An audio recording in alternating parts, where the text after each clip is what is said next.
don't have that instinct automatically, because remember, some of this stuff is genetic. They either have it or they don't, right? This is what it's all about, people. Attack the boy! He must know that I'm in the dog fight with him. I'm next to him side by side. We have a bond that's unbreakable.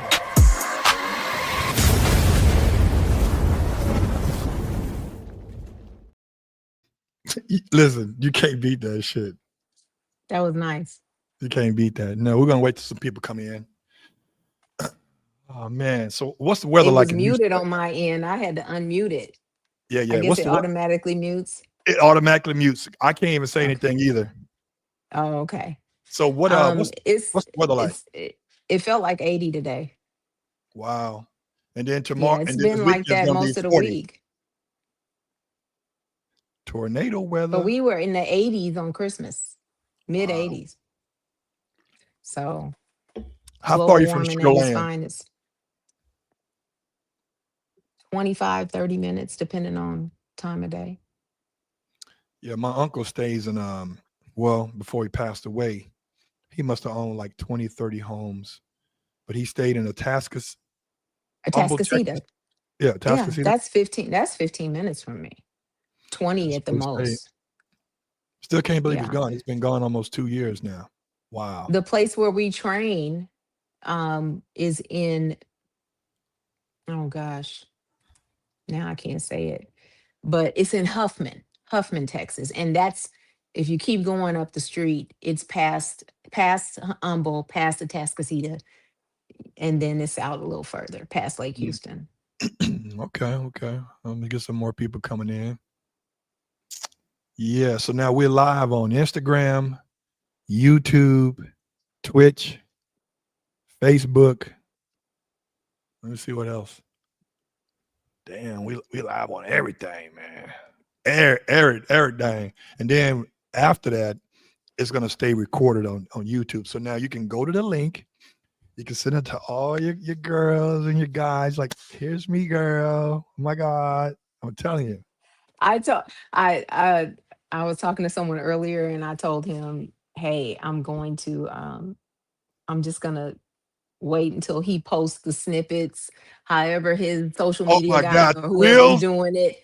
I didn't know if you do that or if he does it, but I said he's gonna block it out and pick out the best parts and post them up in 1 minute. And I said, I'll send you those.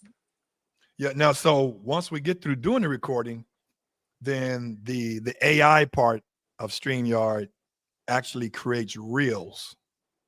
Okay. You see yourself on the YouTube?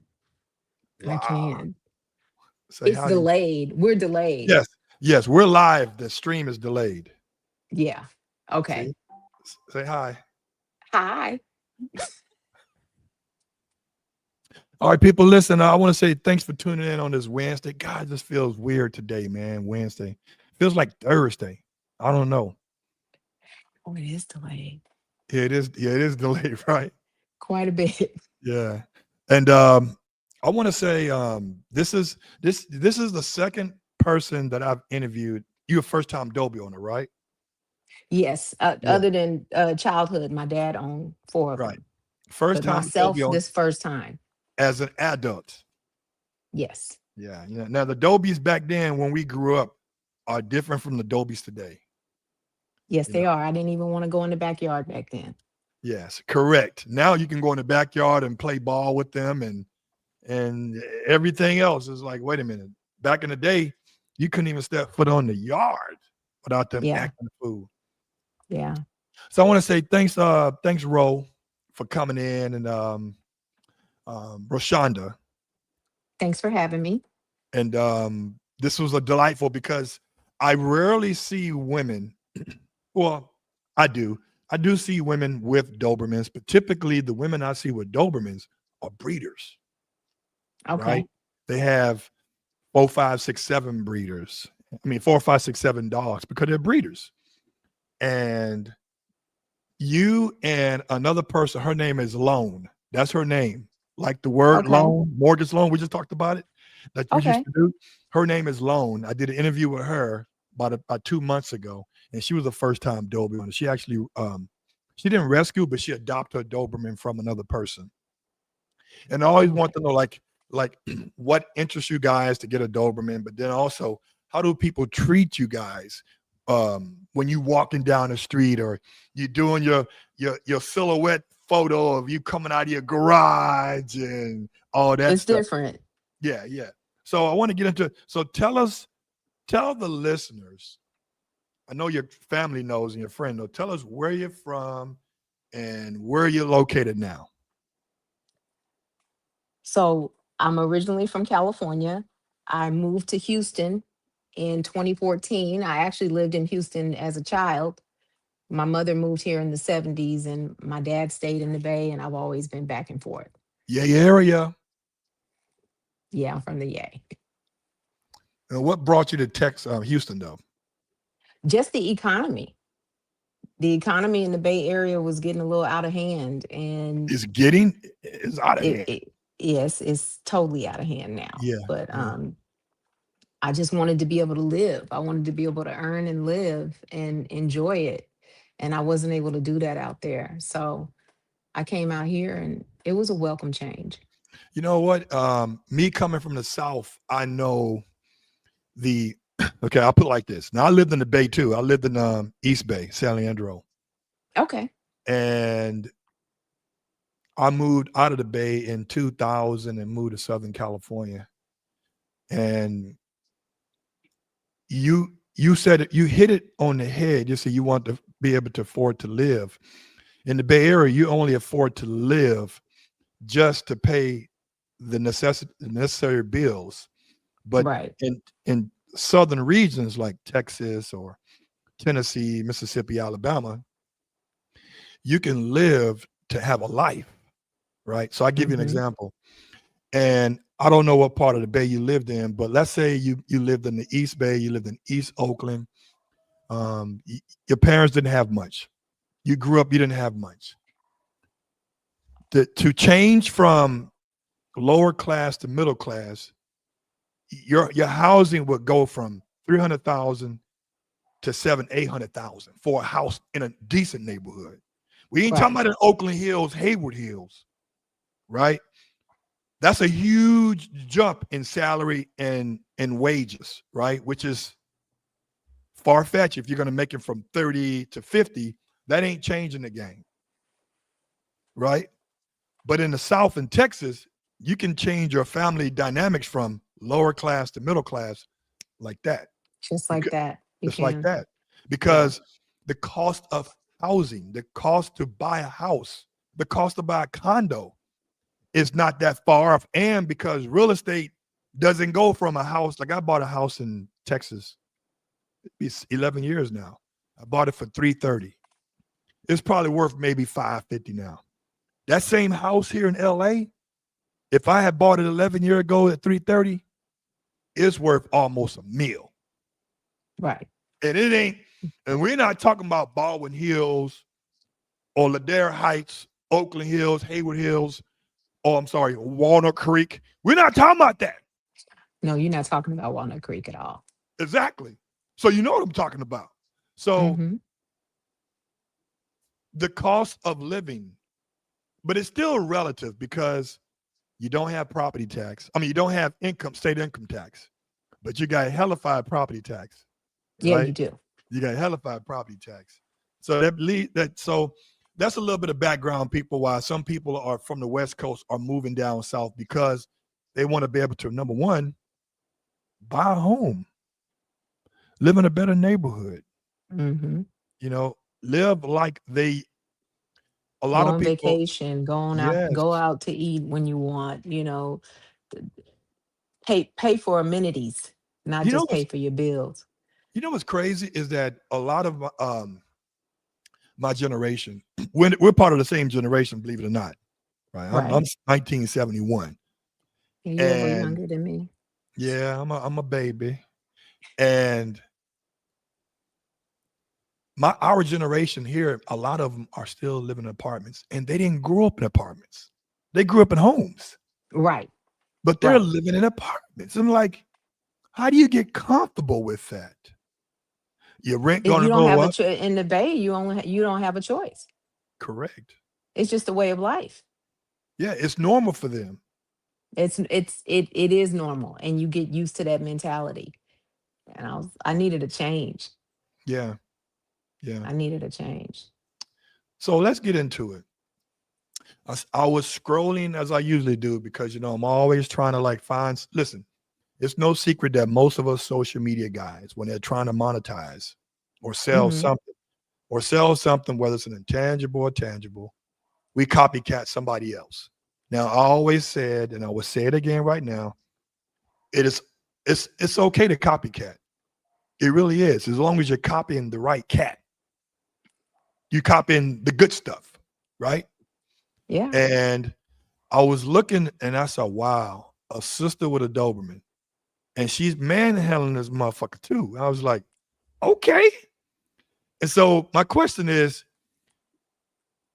you are a first-time Doberman owner as a grown person. And can you tell us, how did you acquire this dog? And what's his name? Is his name Thor or It's Iron Man? What is Zeus. it? Who? It's Zeus. Zeus. Okay. Zeus. I never heard of a dog named Zeus before. That's not Come common, right? on. Come on. Exactly. My boy Flex Willer has a dog that's named Zeus. Yeah. Yeah. Yeah. So tell me, how did you acquire Zeus? What year was it? And how did it happen? Uh, let's see. Zeus will be 2 years old next week on the 11th. So he was a birthday gift from my Mm, youngest son. Uh, a surprise birthday gift. wow. I was not at all prepared for him mentally. I Like was basically, not. hey, let me give you this breathing creature. Your Yeah. responsibilities, where you can go on A- vacation when you want to. It And stops. Here you we go. had a small discussion. He said, Mom, if you wanted a dog, what kind of dog would you want? Oh, I'd want a Doberman. Oh, you Mm, want a Doberman? No, I got some things to take care of. I know it's going to be an expense. I'm going to wait before I purchase a Doberman. And his interpretation was, okay, we'll get it for her. oh, So, give and me no so here's dates this or nothing, living. did he? Not at all. Not at all. Just here you go, mom. Happy birthday. And it was a wonderful gift. Best gift I ever received. Mm. So It, how did it it keeps happen? getting. He was in Missouri, stationed in Missouri at the time. He went on AKC and found something that was affordable, that was a purebred, uh, and he bought them. Is that him barking now? That is, he knows I'm You talking know we're about him. talking about him. Oh Yeah, boy. Oh he boy. knows we talking about him. But yeah, he drove I think he bought him at 8 weeks and he drove him down to me at 11 weeks.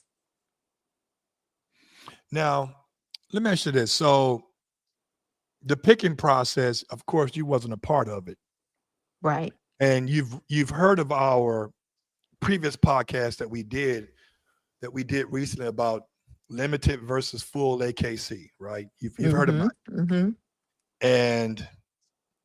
And this is the beauty, people, behind, and I'm talking to the audience out there. This is what this show is supposed to be about. It's supposed to be informative, educational, but also entertaining at the same time.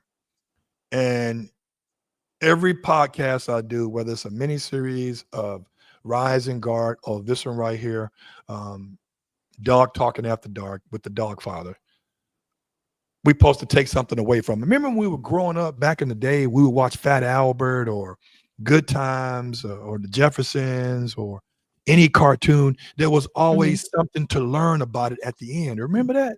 Right. Right.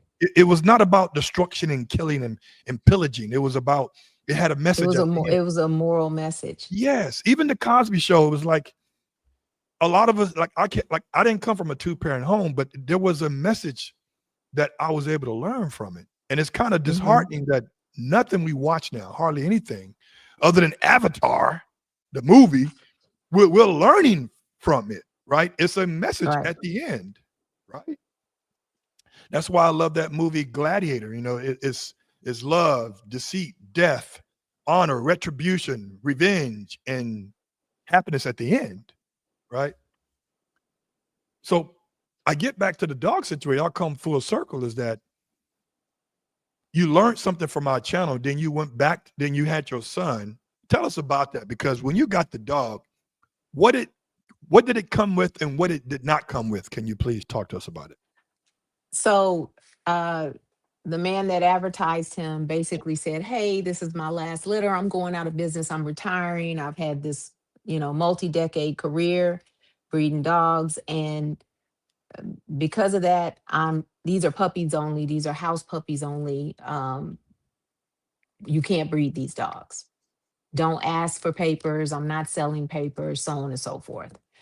Uh, and so my son bought the dog, and we tried to go back and get papers down the road, and he was unwilling to sell them. Now, and I've had him tested. I've had him tested, and he's 100% European Doberman, and that's fine and great, but there's no documentation. Yeah. I am on a personal crusade. Well, I've been in this breed 17 years, right? Okay. And I've been on a personal crusade to not only let the Doberman be relevant again, but also know that there's a business side of it that some breeders, not all, don't want the layman know about. Number one is when you buy a pedigreed dog and you find this actual breeder on a website that only allows pedigreed dogs to be advertised in their sub website called AKC Marketplace, that means they have registrable puppies. Now, if he did say, when he did say the puppies, he could have easily said, okay, you got AKC papers, but they're limited. That means that, yes, you got full registration. Yes, you can be a part of AKC sponsored events, dock diving, luring, course racing, protection sports, obedience, CGCA, all those things. But when it comes to breeding, you can't register the litter. At least give me that, right? Right. And he didn't even do that. I would love to bring his ass on this show and ask, why is he selling animals without backup documentation? And it's baffling. So I've been on this mini crusade to say, hey, it's okay to sell limited papers, but give some papers. Right. Give me something so I can at least register him, so I can at least, like you say, compete. Yes.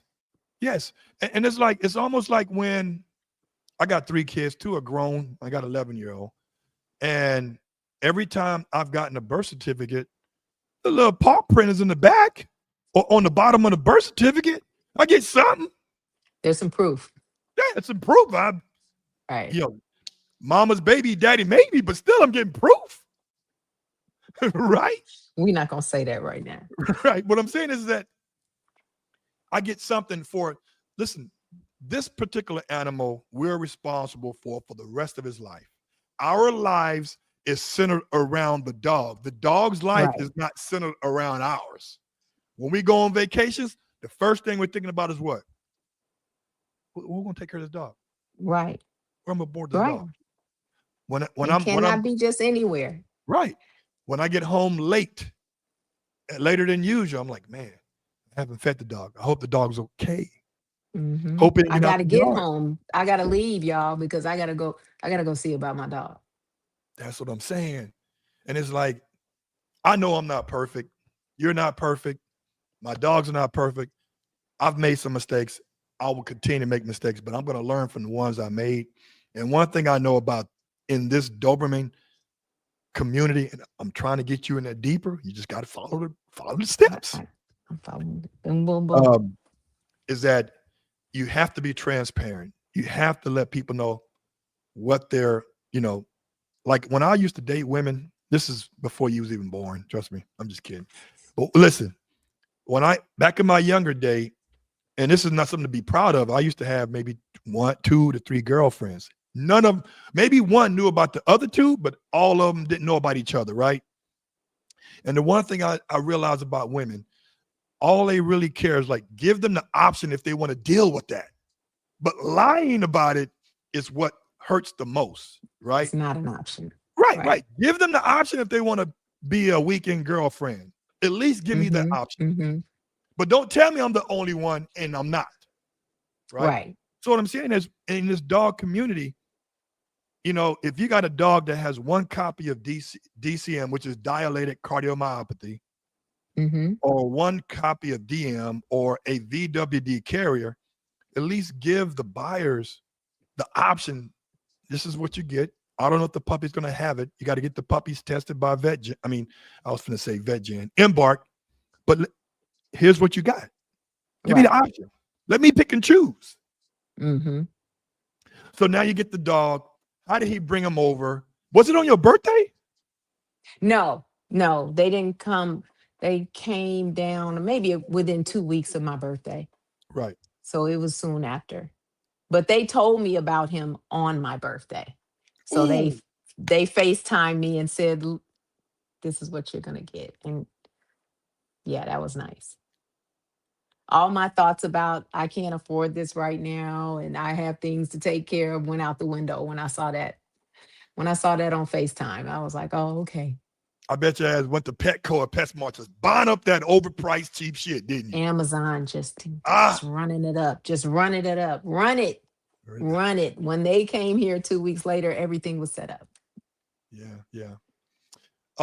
So you got him. Was his ears cropped at that time? No. We cropped his ears the day after they left. Like if they left Thursday or Friday morning, I went and had his ears cropped that day. So he was 8 weeks. So how old was he at that point? He was 11 weeks. Oh, wow. That's on the edge. That's right. 11 and a half, probably 11 and a half. Yeah. I think when you can get them cropped at 3 months, but that's hella late. Get them taped. Stay on top of it. But so how did you find the ear cropper? Because that's even hard too, finding an actual vet that does. First of all, there's two different type of vets. It's hard to find. It's hard to find vets nowadays because how sensitive the world is to not only find a vet that does cropping, but also reproductive vets. They all want to neuter and spade your dog. Oh, I got to neuter him before he gets cancer in 10 years. All that goofy ass stuff. So how did you find this vet? My son, he found somebody because he was he got a little frantic. He was like, you have to crop his ears now. So before he left and drove back, he was like, go to this place right here. And when he left that day, I went there that evening. So what's the price of ear cropping out there in Texas? I don't remember what the base package was. I paid for the extras because, of course they come at you and say things like, well, you don't want them to feel the pain and you don't want them to feel this. And what if this happens? So check this box, check this box, check this box. I want to say it ran upwards to 400, maybe. That's it? But I was going to say, compared to the vets in my area, it was a steal. And I got the full package. Look at you. So how was the first night you brought him home? Was he yelping? Because they're Velcro dogs. So my son had him in his room. He was going from his room to my room. He was using the bathroom everywhere you sat him. Right. I think he ended up sleeping in my son's room that night. Okay. And then the very next night, I put him in his crate. Wow. I put him in his crate like the first. As a matter of fact, I put him in his crate that first night. We started crate training that first night. So that process went really smooth. So tell me this: you get him first night you had him, it's cool, you enjoying him. The next day, when did you start the crate training? How did you crate train him? I just put him in there. I didn't really have a lot of knowledge on how to do it. I put him in there and was like, "You gonna ride this out?" Did he make? I know he made some boo boos up in the crate, didn't he? He did. We went through about maybe 2 to 3 weeks of that. And then it tapered off tremendously, like where it was down to like once every 2 weeks. And then it shrunk from there. And he doesn't like to use the bathroom in his crate. So, Yeah, yeah, yeah. There's a book. There's a book out there. It's a paperback book. I love paperback books because they can't be big, you know. And it's like 30 pages, I think. It's called How to Housebreak a Dog in 7 Days. Look it oh, up, people, wow. on Amazon. It's called How to Housebreak a Dog in 7 Days. Now, you literally can't housebreak a dog in 7 days. Well, you probably can. But what it Hmm. does, it teaches you a regimen. It's like the dog stays in his crate most of the time, only, but he's out the crate only to either use the restroom, drink water, eat, and that's it. And then he comes back to the crate and he's crate trained. And you Okay. keep that up. And then that way he realizes when he goes out the crate, it's time to handle business. Right. Right. So um I my crate training, it went well. Of course, some of my dogs made accidents in them. Sometimes I think it was deliberate, but Hmm. Hmm. I make the crate seem like it's their home away from home. You know what I'm saying? Like I don't use the crate for punishment, Right. and I think that's the problem that people are using the crate for is punish. Get your ass in there. No, no, no, no. Right. It was almost like when I was a kid and my mom pissed me off or whatever, my grandmother pissed me off or she whipped my ass or whatever the case. I go to my room and close my door. My room was my safe haven. Hmm. It was refuge for me. And so the crate is supposed to be their bedroom. Like, I don't want to hear none of that shit from you guys. I'm in my crate. Yeah. Because nobody's trying He to go set in the up crate pretty with them. nice over there. Yeah. He Now I will tell you this. He had a little story. The same day they left and I took him to get his ears trimmed, he got really sick. Mm, And I thought it was from the ear trimming. And right. so I'm going back and forth to these people. And at first they tried to say, oh, it's parvo because he's so sick. Really? Because he kept throwing up. Um, and I was like, he doesn't have parvo, but we're treating it like parvo. So he's starting to lose weight. He's starting to stop eating. This is over the course of a week. He stops eating. So at one point he was skin and bones. Let's say they left him here March 24th. By Mhm. Easter, he looked like he had lost 12 pounds. That's a lot of weight for a dog. For a 12-week-old dog, that's a lot of weight. Yeah. And I was to the last day that he went through this, I was to the point of crying. I They told me I was taking him back and forth to a vet. I was paying it for x-rays, and come to find out, he had been eating socks before he Ooh. got to me. He had been eating socks, and they were like, oh, you're going to have to do a surgery, and we're going to have to cut his intestine in multiple places, and the chances of him surviving that, because he doesn't have any weight on him and he won't eat anymore. He stopped eating. He wasn't drinking, Yeah, he was and throwing everything up because he wasn't digesting it. it wasn't digesting. And I came home on that last day when the ear vet told me, hey, you need to prepare, for the worst, because he's not even walking anymore. You're holding him. And I started YouTube University. I went on there and I found a vet up in Canada who said if they're this age and this size, depending on what they swallowed, give them Vaseline. What? I gave him 2 tablespoons of Vaseline and put him in his crate. And I came back home around 3 hours later and it was out. No shit. And the same day he was trying to eat up everything he can get his hands on. Wow. He literally turned around overnight. He turned around overnight. He wasn't even barking. And the same night, he started making these little tiny barks. Um, so that was his story. And I think with that story, he was stuck in his crate because he really couldn't move. Hmm. So he didn't have a desire to leave that crate. If he left the crate, he would just lay on my lap. So by the time he got better to where he didn't want to be in the crate, he was used to it. Wow. That is amazing because I lost a dog 3 years ago because you know how some of these kitchen tables, chairs, the dining room chairs, they have this plastic grommet at the bottom of their Yeah. of the legs to keep it from scratching the floor. Mm-hmm. Well, my boy Romeo swallowed one. Nobody knew because it was off. We didn't know. And I was told like, yo, he's everything he eats, he throws up. I'm like, that don't make sense. A couple of days later, they said, hey, he's not eating. He's throwing up everything he eats. Mm-hmm. And sure enough, I took him to the vet. They did an X-ray, and it was clogged in his intestines. Yep. And we had surgery, and he didn't survive the surgery. He was going to be a nice boy too, because he was the last of Destiny Phoenix Highway to Hell son. Because Highway to Hell, he stopped breeding. It was an older French dog. Okay. So after you do that, after you crate train them, what made you start getting into like the obedience and then the protection? Because I'm gonna show some videos. You killing it. You know that, right? I'm working hard at it. I'm working hard at it. I love doing it. I didn't think I would, but I really love doing it. And I like seeing him get hyped up. I really enjoyed it. So it's something we do constantly. But with the training, before he even brought me, he told me on my birthday I had this dog. And immediately I was like, okay, I don't want a dog tearing up my house.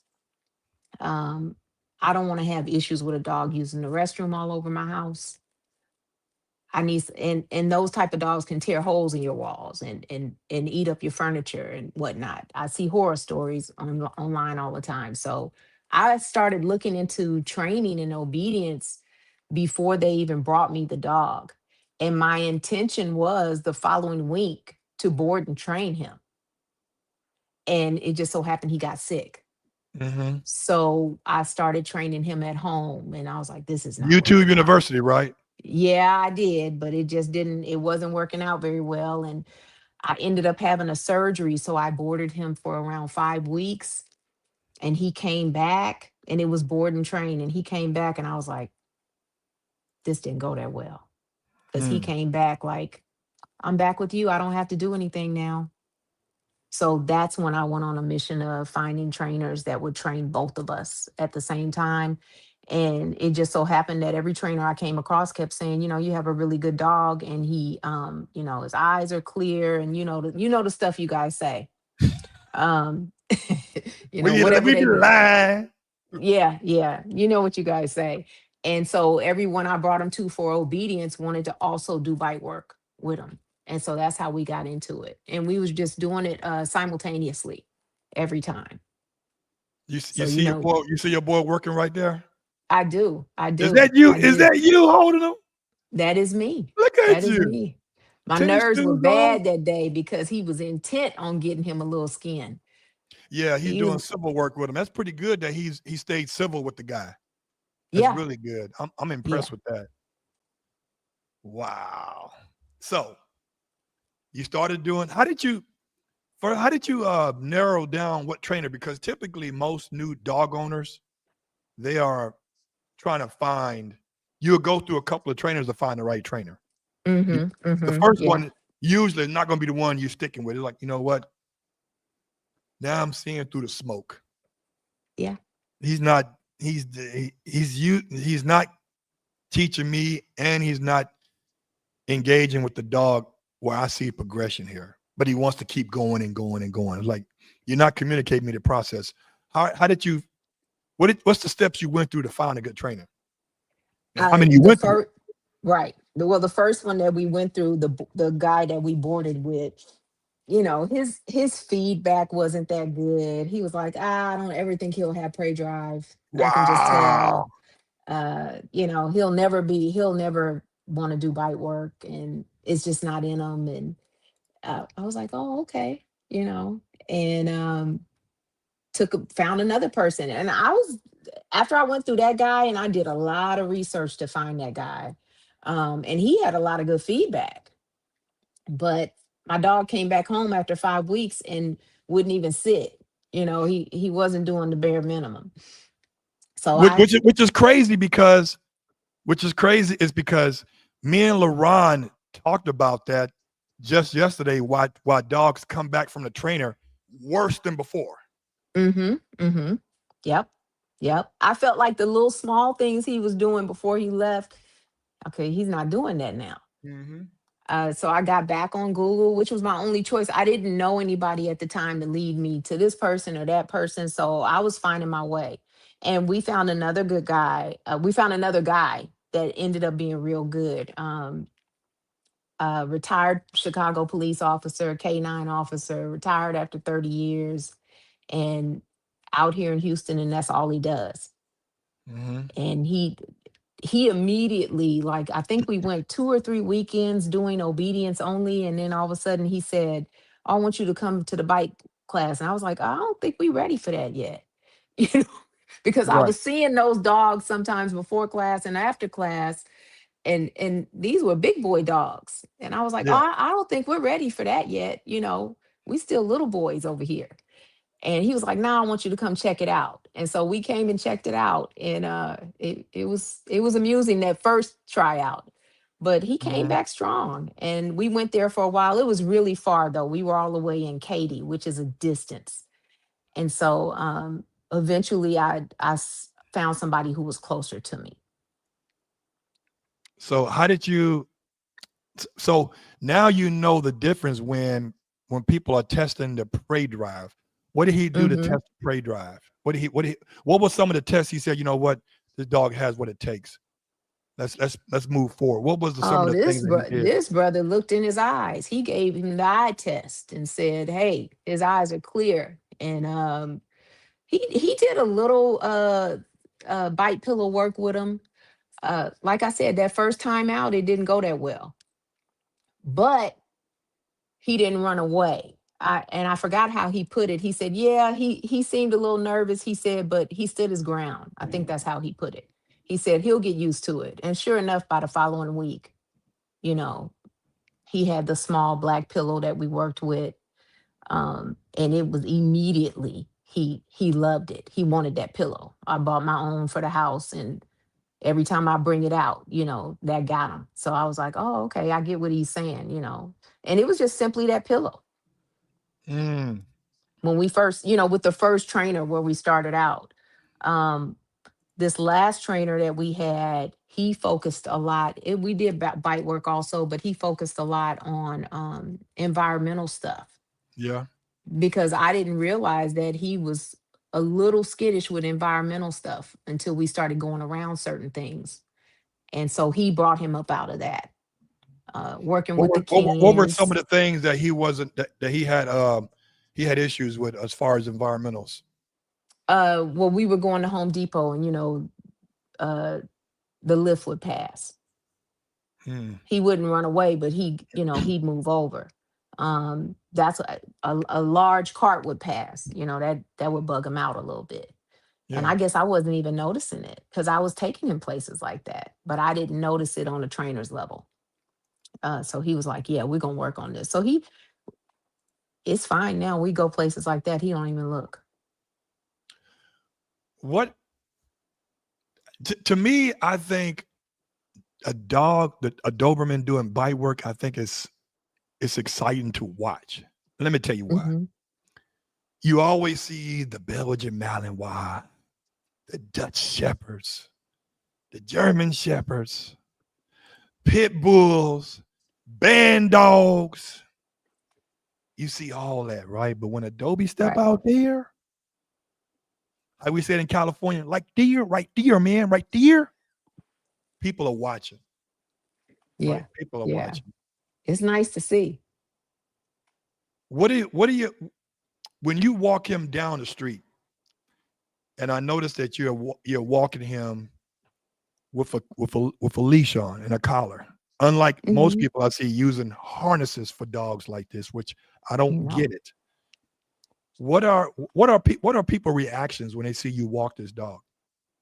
I have people that get off the sidewalk. Wow. And I normally put them in a down. If I see you coming and I see you're nervous, I put him in a down and he stays. But they still, if we're on the sidewalk, they'll get in the grass. Hmm.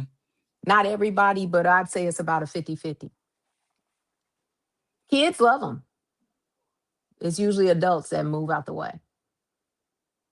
You know what's interesting is that when you put him in a down position, your dog is more obedient than the dog that they typically are walking. Yep. Yep. Have you He had knows what any it means. have you had any scary moments where he got out of the yard or he went through the door when you opened it without you and he listened to the commands that you gave him?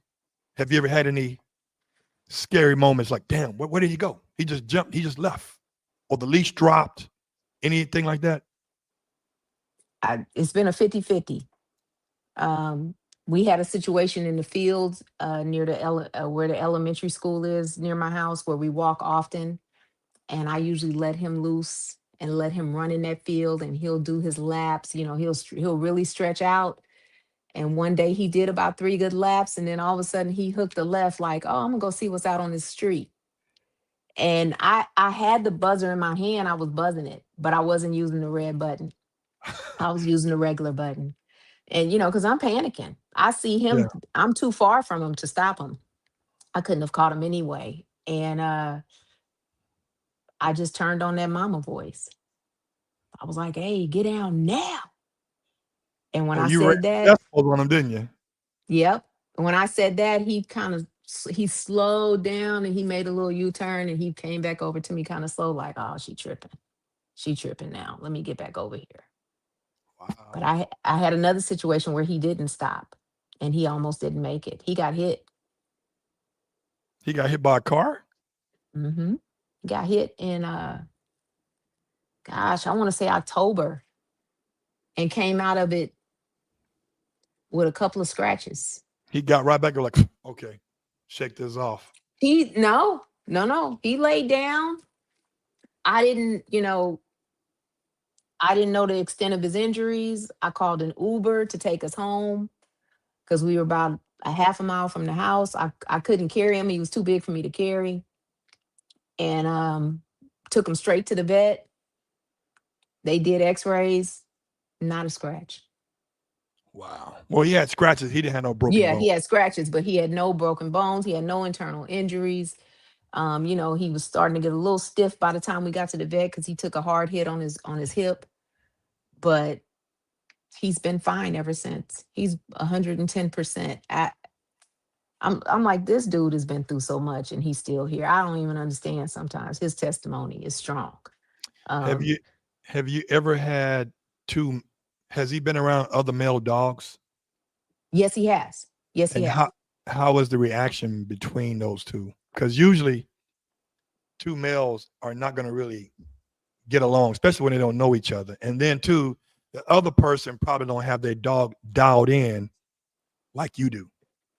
Well, so during the holidays, my son was here. They had their pit here. Their pit is older.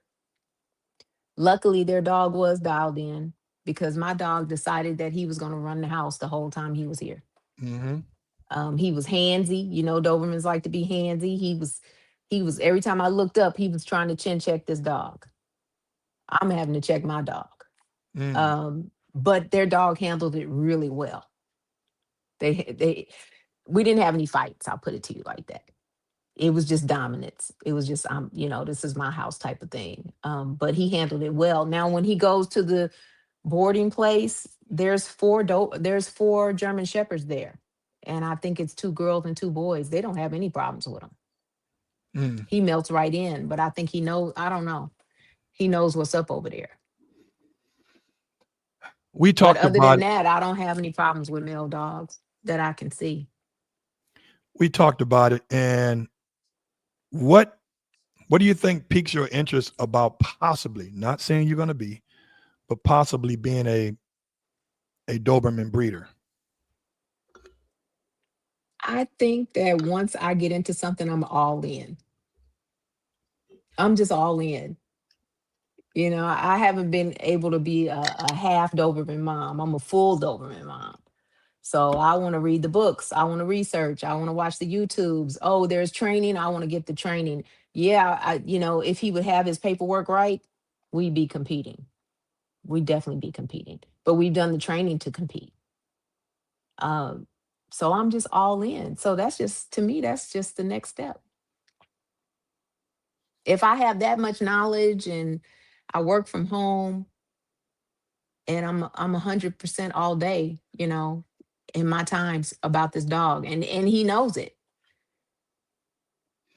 He's There's, okay with being in his crate right now, but he's like, "Well, I'm not out with you," you know. Um, but yeah, it's just like the next step. I think the next step, and we talked about this off air, is that you got to get a good female, and you know where Right? you're going to have to go and get one. Yes.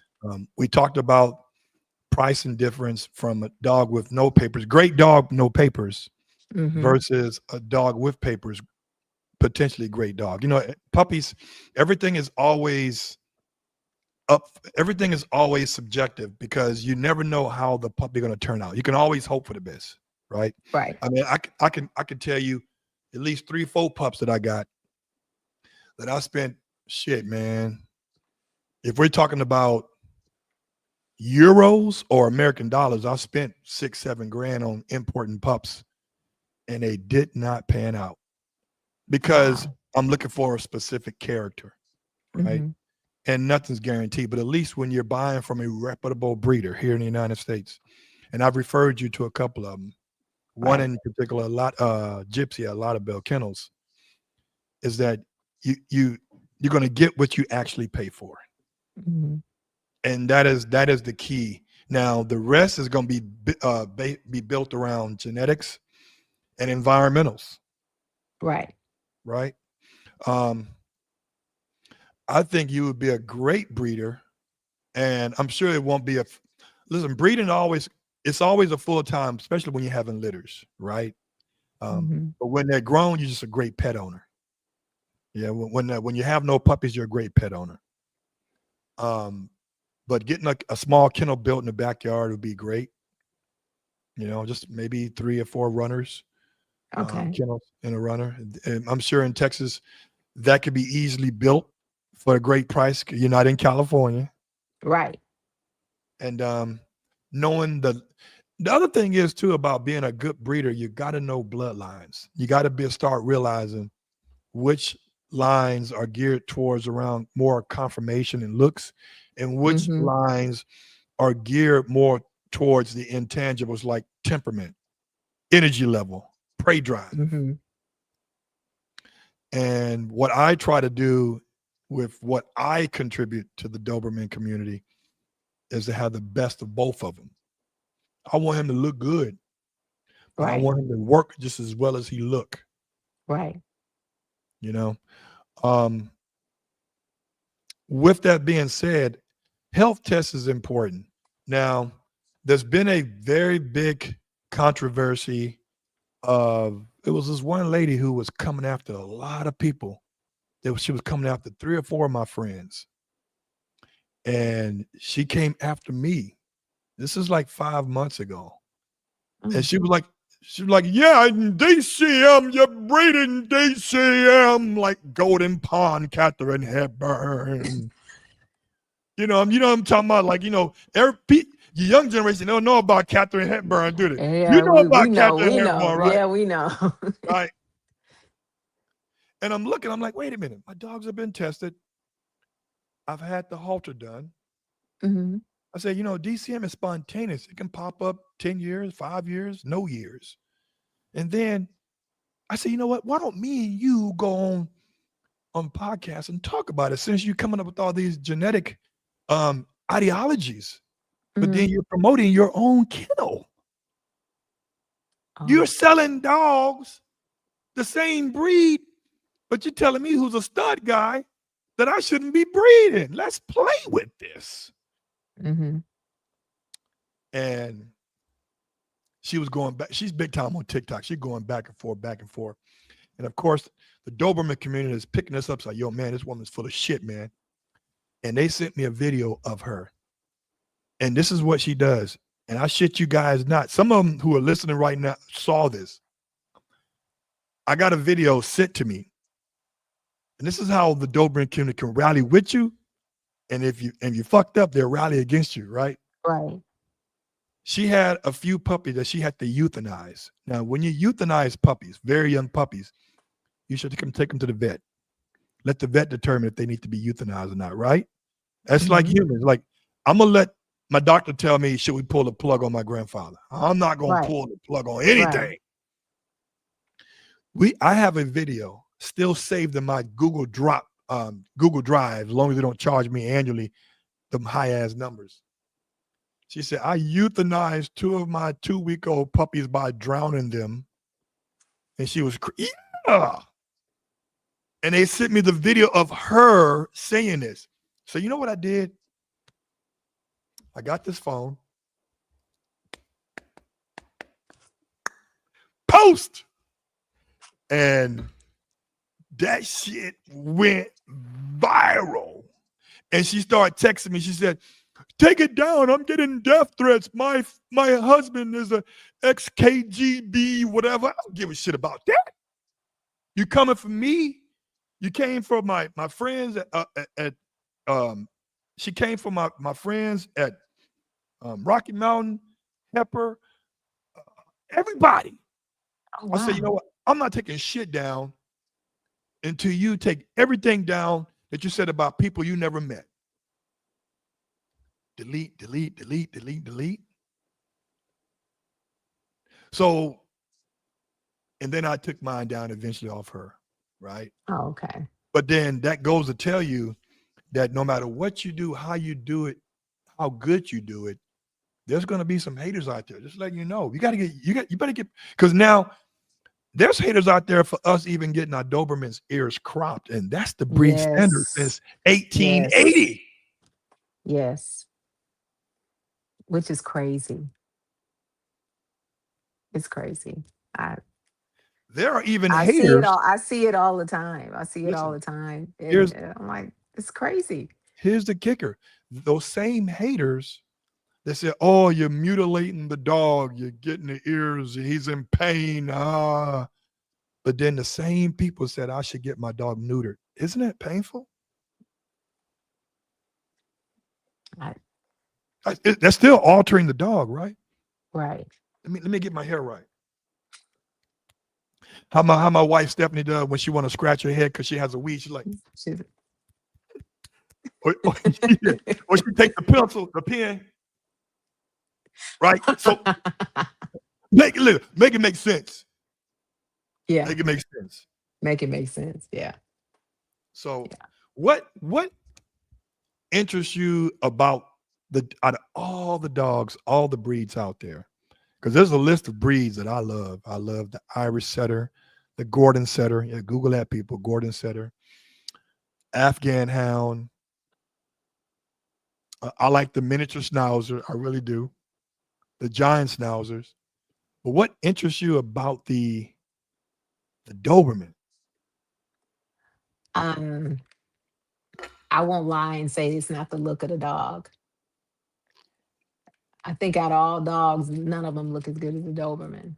All right, Um, girl. I just love the look of them. I love the fact that they're serious working dogs, that they could look that good, but turn on that fast. And I wanted to work in. Uh-oh. Um, That's okay. the whole.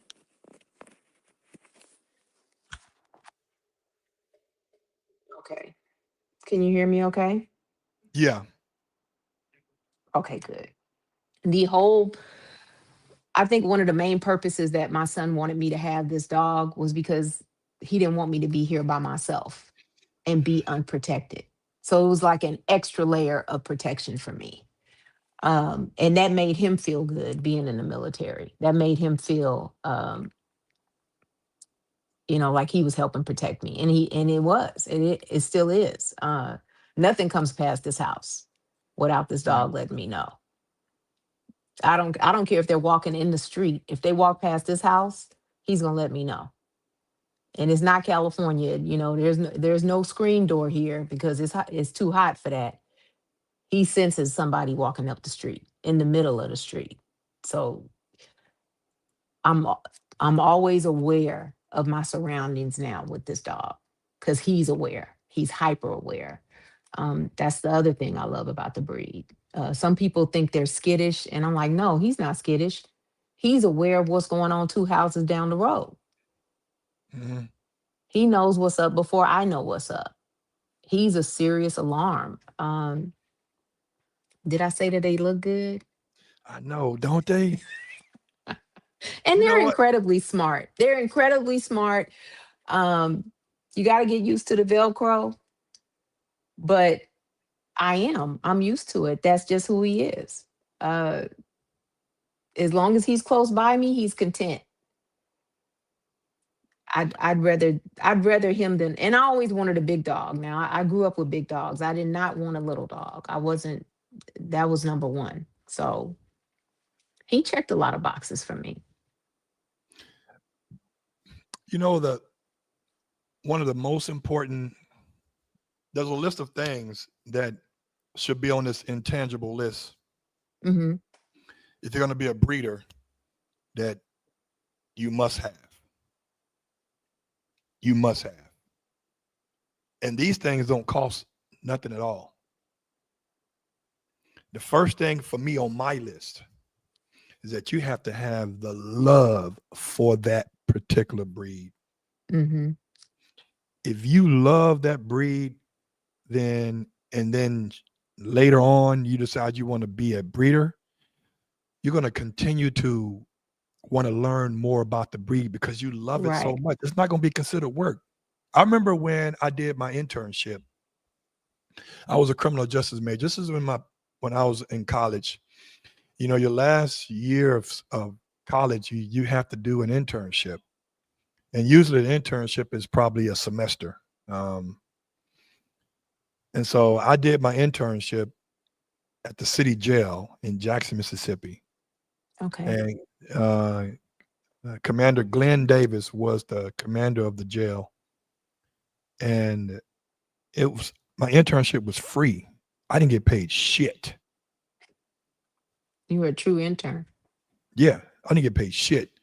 And I knew I had to do it, but I loved being in that environment because it kept me on the, it's called scared straight.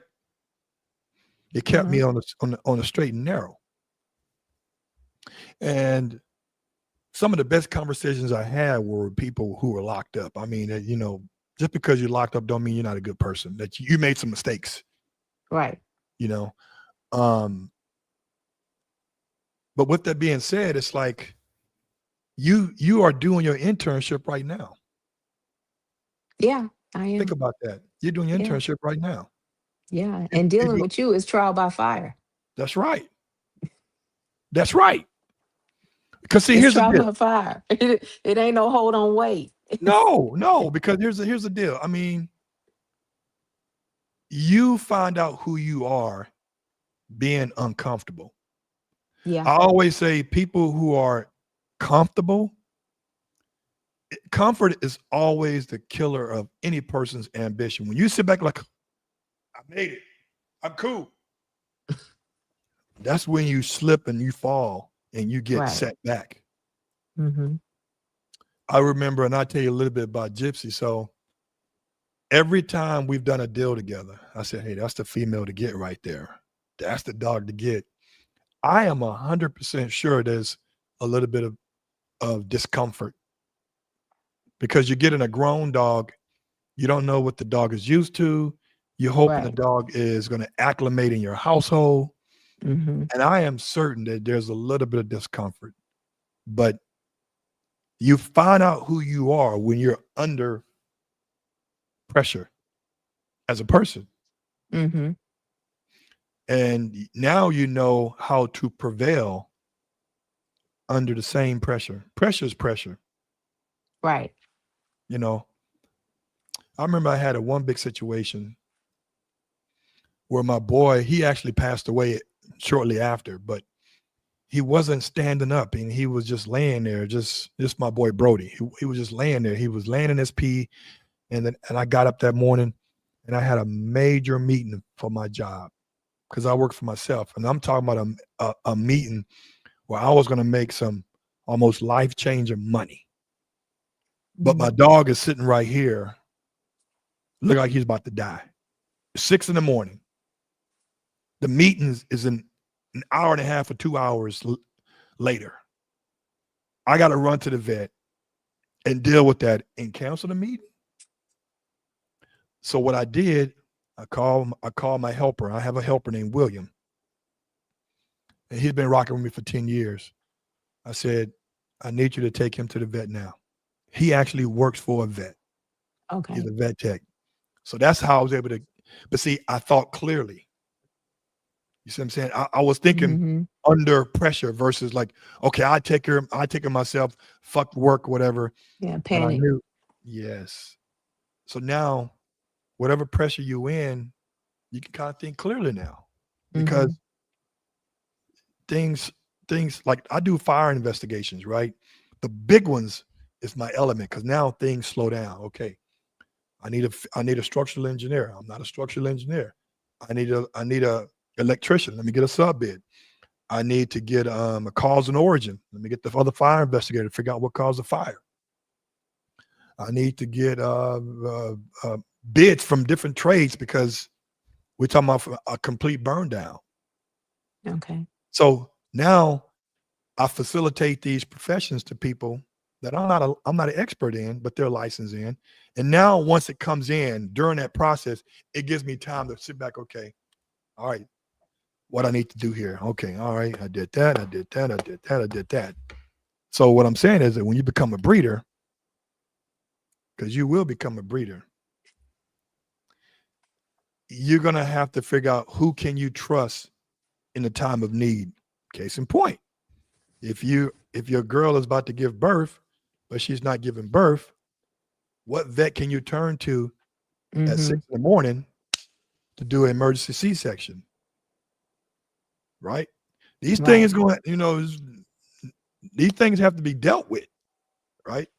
So when you start, now is the time now to start interviewing people, Mhm. find out where you need to go, right? Who you need to have on your team.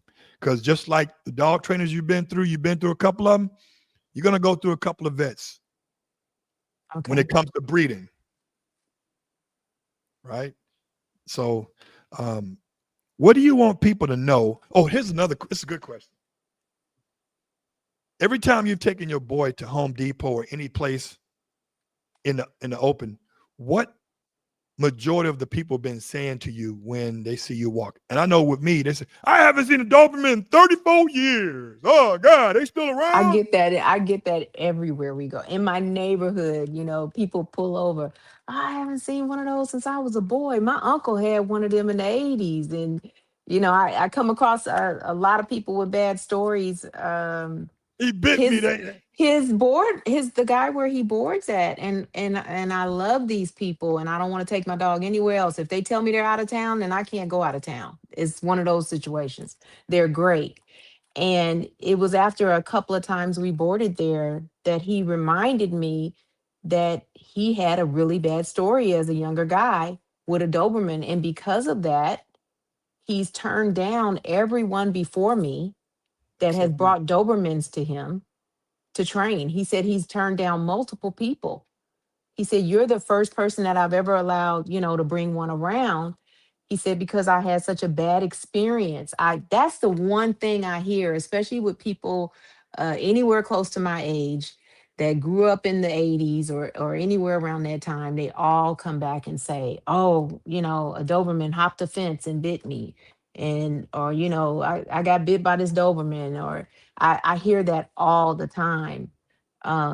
So those people, after they meet my dog, I think almost all of them have turned around. I've gotten some people to pet him that had bad experiences, but he has a great temperament. He turns on, turns off, but he has a great temperament. Um, but other people, when we go to Home Depot and stuff, you get people, they come down the aisle, they see us training on the aisle, they make a U-turn, they go right back off the aisle because he's not necessarily off leash, but I don't have him on leash. I might be Yeah. leaving him in a sit and going doing a whole circle around an aisle and coming back, and that bugs people out. But he does well. He does well. And then you got people that, they love to see him. And can I take a picture of your dog? Can I say hi to your dog? It just depends. I'm writing some notes down. What's interesting is that first, and we're going to answer this question. You see that question that Grayson put I up? do. I do. Can you read that and let us know? What is the Velcro part? So explain to our listeners what we mean by Velcro dogs. Uh, Dobermans are notoriously known for being Velcro dogs, and I did not get it. And Velcro means they want to stick to you everywhere you go. If you go to the bathroom, he wants to go. You leave the door open so I could just lay here. If wherever you're at, he knows the borders of the kitchen, but he tests the borders of the kitchen. Because if you're in here, I want to be in here. You going in the garage? No, we going in the garage. He's really well trained on the upstairs and downstairs in my house until my son visits, because somehow whenever my son is home, he makes his way upstairs. But in between those times, in between those months, he knows, oh, she's going upstairs, I have to stay down here. But that's the only boundary. He doesn't get on the couch, but he's going to lay on the floor wherever my feet are, because he has to be right next to you. Velcro means they stick to you. Speaking of you taking your dog in public, I commend you on that. But there's other people out there that take their dog in public and their dog is not as dialed in as yours. Mm-hmm. And they put this harness on, and on that harness, it has 2 words: service dog. And I did a mini-series podcast about service dogs. And there's no real laws about service dogs. Every state is Right. different, but in California, which we would probably have the most strict laws, nobody can ask you what's your medical condition because that's part of the HIPAA Act. You can't Yeah, it's a HIPAA. ask You people. can't do it. You Yeah, can't you do that. can't do that. And so I say this is that when you get on an airplane and these people have these big ass dogs come on the airplane, they don't buy a second seat, and then you have to sit next to this dog, and the dog is not sitting In the vertical. sit. He's Right. sitting horizontal, Mm-hmm. right? How do you feel about people using the word service dog where their pets are not as obedient as yours? And here you are with the dog that can literally probably kill that dog. And they're acting up in public because they see your dog. Right. Your dog like, I played Hamlet at the Cambridge. He's Right. not that good. He's good. He's good. But I'll tell you this, I know this up front. He's not service trained. I've seen some real service dogs. And you know the difference. You see a service dog and they really been trained, and they're not moving. They're not budging. They're in a crowded airport and that dog isn't even looking left or right. Okay, you got a real service dog. But then you see people that just want to bring their dogs on trips, and they got that slapped on them, and they got the paperwork signed off by somebody, and they're on the plane. And yeah, that you just making it bad for everybody else. Mm-hmm. And I Mm-hmm. think they recently did something in the past year where some of the airlines said, we don't care what you got on that dog. If they're over a certain pound, you have to buy a seat, or you can't do it. And that's because of all the people out there violating the rules. Your dog is really not a service dog. True. That So is true. yeah, it makes me feel some kind of way, because I want to be uh to that point. I want him to be service trained to the point where I can travel with him. But I'm not going to let him on a plane beforehand. I can get him signed off if I wanted to, but I'm not going to test those waters with him. I want him to be trained properly to do that. I want to know that he's going to be cool when we get on this plane. You know what?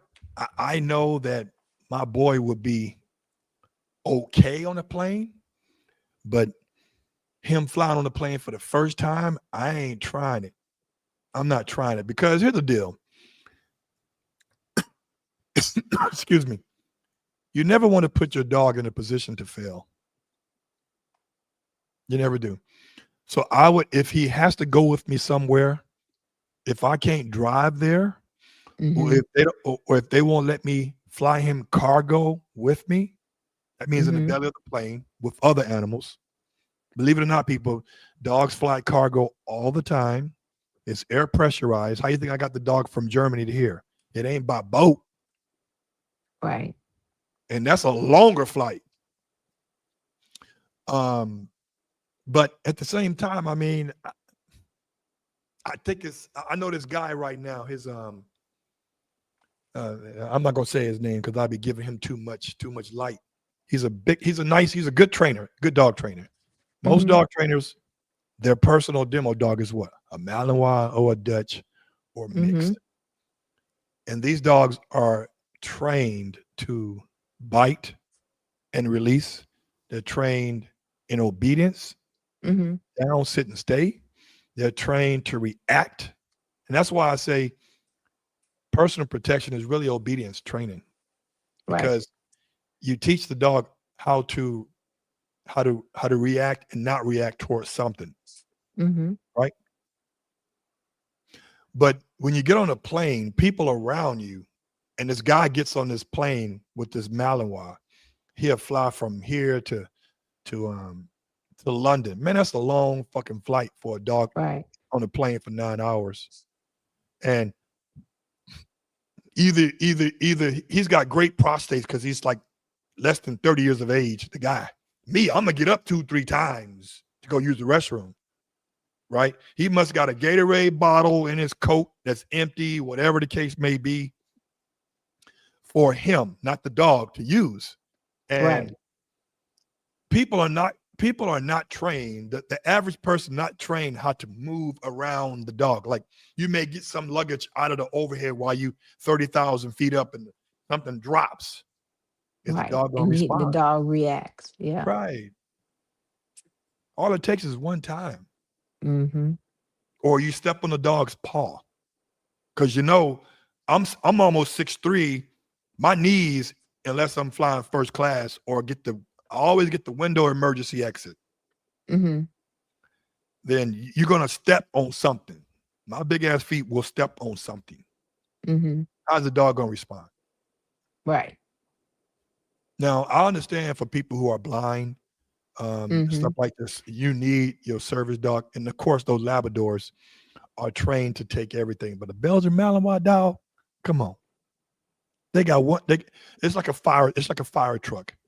Fire truck when it hits the road, it goes one speed. Lights and sirens. It don't be Yeah. like, okay, there's a fire going. Let me turn the sirens off. Let me just get there when I get there. No, no, no. It go one speed. Mm-hmm. And a Belgian Malinois goes one One speed. speed. And all these trainers out here, I know they're gonna be chiming in and talking shit, but trust me, there's a reason why you got those dogs.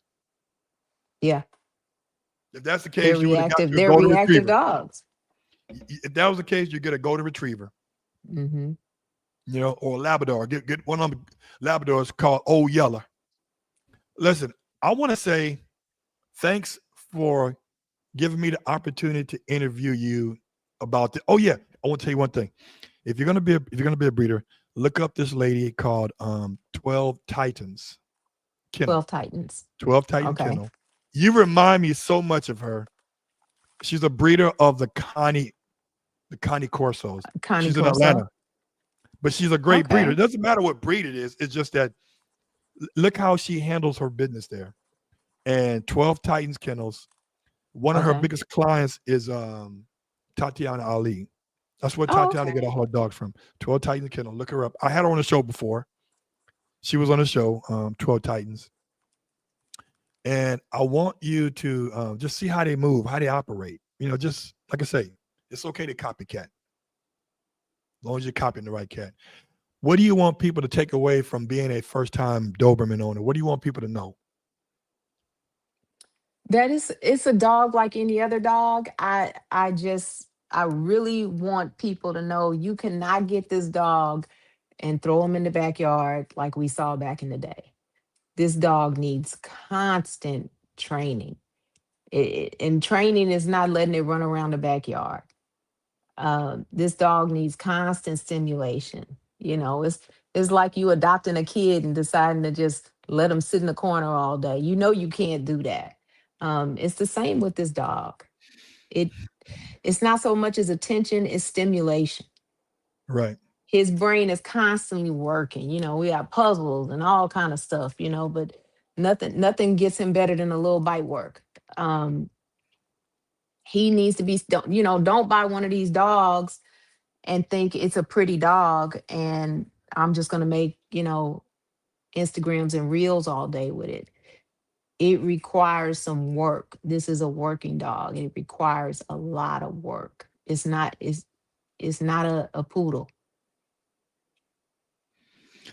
That is true. But you know what? It keeps you active. It Oh keeps you yeah. Oh feeling like yeah.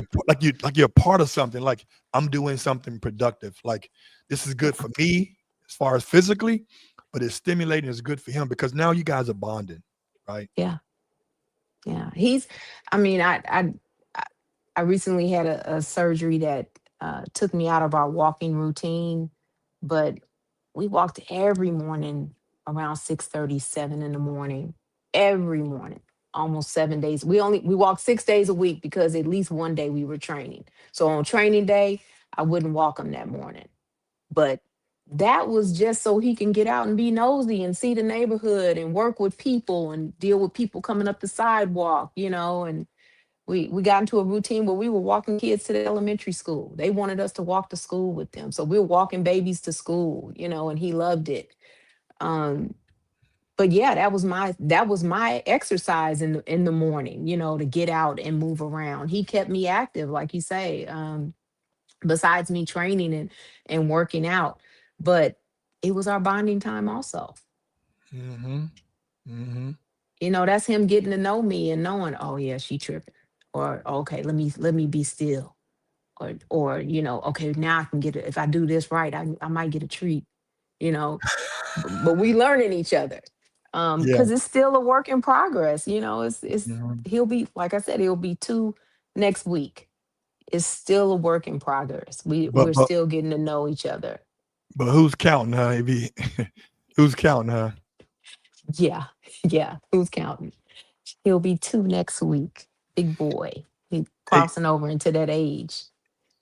hey guys, if you guys want to follow Ro and follow the journey, what's your boy's name again? Zeus. Zeus. Yeah. Zeus, the Greek goddess. If you want to follow him and follow her on his journey of life, and she may be getting another pup at some point. Let's hope so. You can go to what Ro did. You can't mess that up. What Ro did on No, Instagram. it's pretty easy. And his page is linked on my page. So you can There find you him go. on my page. Yeah. There you go. Hey guys, Yeah. I always tell you guys after every podcast, two things. Stay resilient, but be responsible. Until next time, take care.